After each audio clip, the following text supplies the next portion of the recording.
நினச்சி பார்க்குறேன். ஐயா வர்றபோது சொன்னார், 1974ஆம் ஆண்டு நம்முடைய முத்தமிழறிஞர் கலைஞர் அவர்கள் முதலமைச்சராக இருந்தபோது இதே திடலுக்கு வந்து பகுத்தறிவு நூலகம் மற்றும் ஆய்வு மையத்தை அன்றைக்கு திறந்து வைத்திருக்கிறார் முதலமைச்சராக. அதுக்கு பெரியார் திடல் உருவாக்கப்பட்டிருக்கக்கூடிய இந்த டிஜிட்டல் நூலகம் எல்லா வகையிலும் பயன்படக்கூடிய வகையில் இன்றைக்கு அவருடைய மகனாக இருக்கக்கூடிய ஸ்டாலின் அவர்கள் முதலமைச்சராக வந்து இன்றைக்கு இந்த ஆய்வு மையத்தை நான் தொடங்கி வைத்திருக்கிறேன்.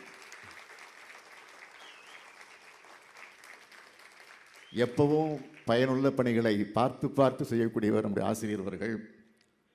எனவே திராவிட கழக தோழர்களையும் இதுக்கு உறுதுணையாக இருந்த அத்தனை பேரையும் இந்த நேரத்தில் நான் மனதார வாழ்த்துகிறேன், பாராட்டுகிறேன்.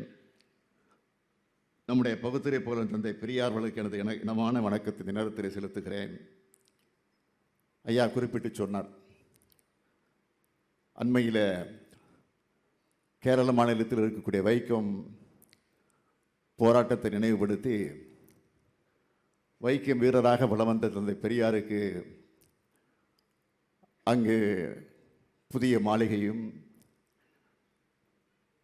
கம்பீரமான சிலையும்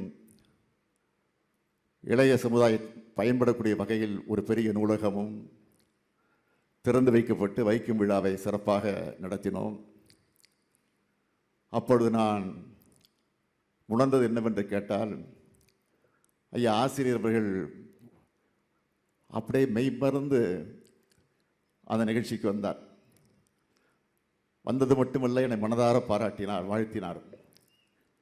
இன்னும் நீங்கள் என்னை பாராட்ட வேண்டும், வாழ்த்த வேண்டும், அதற்காக நான் காத்திருக்கிறேன் என்பதை மாத்திரம் நேரத்தில் எடுத்து சொல்லி, ஐயா புகழ் வாழ்க வாழ்க வாழ்க என்று தெரிவித்து என் உரையை நிறைவு செய்கிறேன். நன்றி, வணக்கம்.